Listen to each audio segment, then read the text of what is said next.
कुछ विश्वास सूत्रों से जो हमें जानकारी मिली, राज्य के मुख्यमंत्री और उनके कुछ चाहेते भ्रष्ट अफसर लोगों ने मिल करके डराने की, धमकाने की एक प्रकार से सुपारी लोगों ने ले रखा है। यानी मेरे ऊपर हमला करने का और कोई ना कोई झूठे केस मुकदमा में भी फंसाने का इस प्रकार की साजिश रची जा रही है। मेरे ऊपर भी हो सकता है, परिवार के ऊपर भी हो सकता है, या फिर हमसे जुड़े हुए लोगों के ऊपर भी हो सकता है। क्योंकि इन सारे लोगों को जो लगातार झारखंड में भ्रष्टाचार के लेकर के हम आवाज उठाते रहे, उस कारण से कुछ भ्रष्ट अफसर या सरकार में बैठे हुए लोग भयभीत है।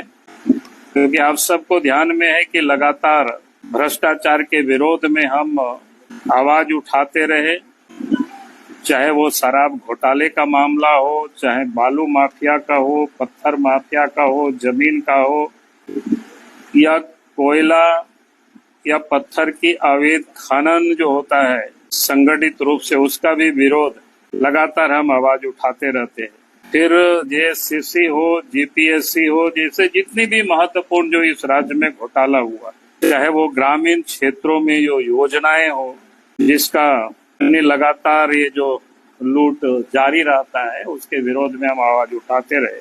और आप सब लोगों के सिर्फ संज्ञान में फिर से मैं लाना चाहता हूँ, आप सबको याद है 2013 में भी सरकार हेमंत सोरेन की ही रही है।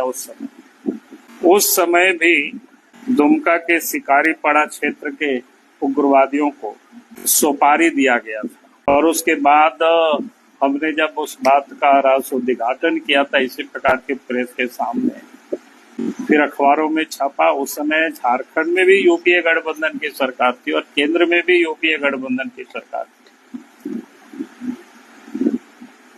फिर उसके बाद जांच हुआ, खुफिया जो जांच हुआ, जांच के बाद केंद्र सरकार ने, उस समय की केंद्र सरकार ने राज्य सरकार के द्वारा जो सुरक्षा उपलब्ध कराए गए थे उसको हटा करके सीआरपीएफ की सुरक्षा उस समय उपलब्ध कराई गई। ये उस समय की घटना। लेकिन इसके बाद कल रात में हमें जानकारी मिली है फिर से इस प्रकार के षड्यंत्र झारखंड में लोग रच रहे हैं, और उसमें से जो लोग रच रहे हैं, मुख्यमंत्री के सबसे जो चाहेते अफसर है, करीबी अफसर है, उन लोगों के द्वारा ये सारे षड्यंत्र किया जा रहा है। मैं इतना ही कह सकता हूँ, षड्यंत्र चाहे वो सारे लोग जितना कुछ भी करे, झारखंड में भ्रष्टाचार के विरोध में या झारखंड में जो लूट हो रही है उसकी आवाज को तो कोई हमारी दबा नहीं सकता है, चाहे वो जितनी भी हमें कीमत क्यों नहीं चुकाना पड़े। इस आवाज को हम लगातार उठाएंगे। सरकार गलत करेगी तो उसके लिए जरूरत होता है, जहां भी होगी तो सड़क पर भी उतर करके आंदोलन करेंगे। तो मैं ये कहूंगा कि आज लगा कि हम मीडिया के समक्ष ये सारे विषय को मैं रख दूं, ताकि झारखंड की जनता को भी जानकारी होनी चाहिए कि किस किस प्रकार के षड्यंत्र रचे जा रहे हैं मंत्री के। जांच कर लीजिएगा, पता कर लीजिएगा, मैं इतना ही कह रहा हूँ। और जब कोई जांच एजेंसी हमसे जब बात करेगा तो मैं जरूर बता दूंगा।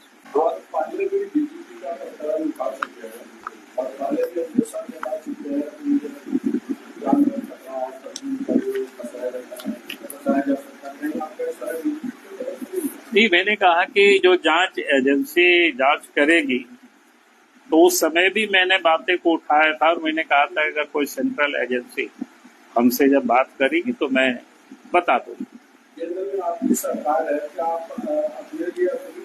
नहीं, मैं कोई जरूरत नहीं समझता हूँ। फिर मैं जानकारी की, मैं तो यूं ही ऐसे ही मैं सदैव लड़ते रहा। जिस वक्त मेरे पास कुछ भी सुरक्षा नहीं था तब भी हम सरकार के गलत कामों का मैं विरोध करते रहा, और आज तो मेरे पास जितना सुरक्षा है काफी कुछ है। मैं उसके लिए अपने लिए मैं नहीं मांगता हूँ। मुझे जो जानकारियां मिली मैं उसको आप सब लोगों के समझ सिर्फ मैं शेयर कर रहा हूँ।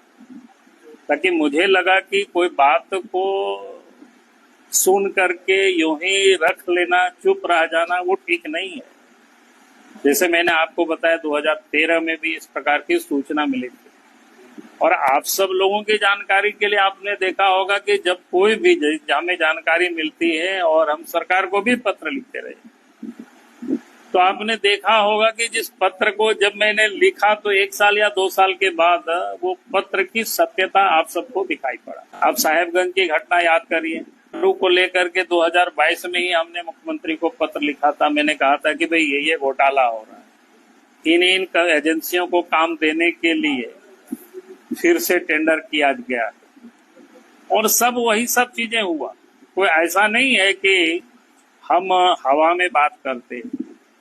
हमारे पास भी जो तथ्य, जब कोई चीज जानकारी आती है तो उसको मैं अपने ढंग से फिल्टर करने की कोशिश करता हूँ। मेरे पास जितनी सूचना की तंत्र है उसको मैं उपयोग करता हूँ, और तब मैं पता करता हूँ कि ये जो मेरे पास सूचना आई है वो सत्य है या सत्य से करीब है या दूर है। और जब मुझे ये पता चला कि जो भी मेरे पास सूचना मिली इस प्रकार की, तो लगा कि ये बिल्कुल सत्य के करीब है, और हमें जनता से इन सारे बातों को हमें शेयर करना चाहिए। ये तो आप जनता को बता रहे हैं, लेकिन एक प्रतिपक्ष के नेता की जान को खतरा है, उसके परिवार को खतरा है, तो लगता है कि केंद्रीय एजेंसी को जांच करना चाहिए, और इसके लिए आप मांग कर रहे हैं?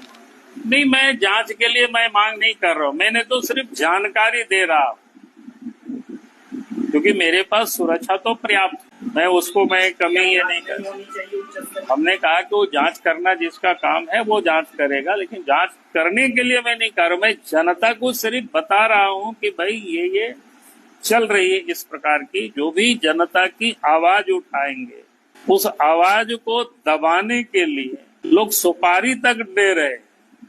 राज्य में आपको इसमें भी संगति नजर आती है? नहीं, अभी तो उस समय देखेंगे, अभी बहुत समय बाकी है। अभी तो जिस विषय पर यहाँ मैंने कह रहा हूँ इतना ही आज मैं